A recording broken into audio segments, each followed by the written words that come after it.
Two massive U.S. Air Force tankers flying in the same piece of sky on a combat mission, and somehow they hit each other. One makes it home barely flying, the other never does.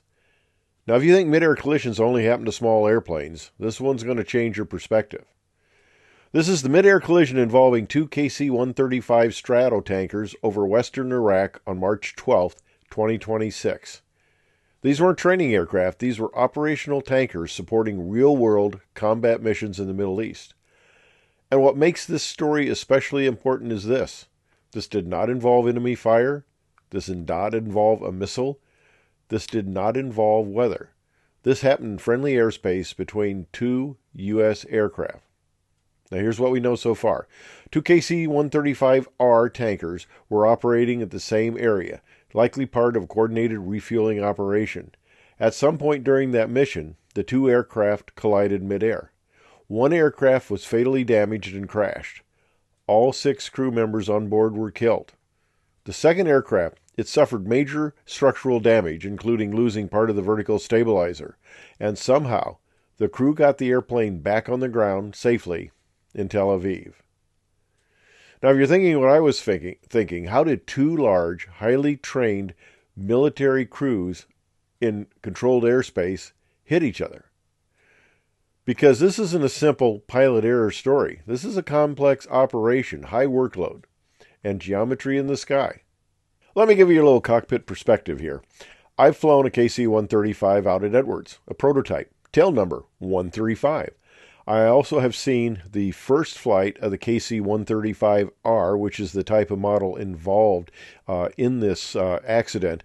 It was configured out at Wichita, Kansas. I was working for Boeing Flight Test at the time. I actually knew the test pilot who flew it. And the funny thing was, I started talking to him. He looks at me kind of strange because when I was in the Air Force, I didn't have the mustache, and I've had to do this several times. He looks at me, and I cover the mustache, and then he recognizes me. Okay.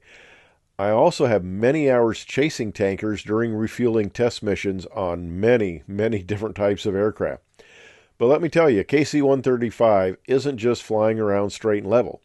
During refueling operations, they've got tankers holding at specific tracks and altitudes, receiver aircraft moving in and out, boom operations happening behind the airplane, radios are busy, sometimes multiple frequencies, and often at night or low visibility conditions. Now layer this in. Multiple tankers working the same area, tight altitude blocks, possibly deconflicted by just a few hundred feet. That's a high-density environment, and in aviation, density is where risk starts creeping in. Now, we don't have the official accident report yet. Those take a long time. But based on experience, there are a few likely contributors. First one is loss of vertical separation. I mean, that's fairly obvious. Even a small altitude deviation, or 100 or 200 feet, can put an aircraft on a collision path. Situational awareness breakdown. In complex operations, it's easy to fixate on the mission, on the receiver aircraft, on radios, and lose track of who else is in your airspace. Now, reduced visibility. Many tanker ops happen in times of reduced visibility. It could be daylight with reduced visibility, or even at night. Visual acquisition becomes extremely difficult, and now you're relying heavily on TCAS, controllers, and procedural separation. And these are big airplanes, but they're moving.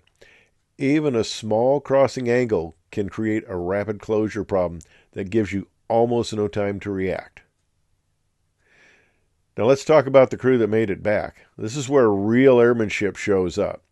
The aircraft lost part of its vertical stabilizer.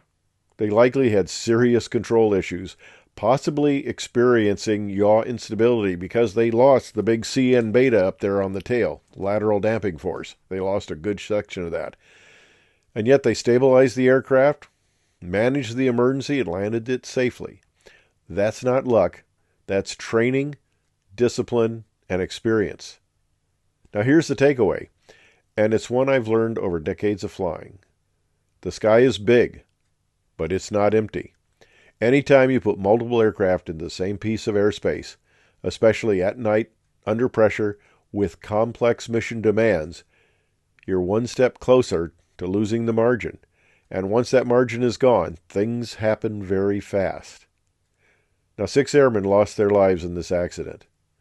And the sobering truth is, this didn't require bad weather, enemy action, or mechanical failure. Just 2 airplanes in the same place at the same time. And aviation always reminds you, separation is everything. Thank you for watching Aviation Adventures with Captain Ron.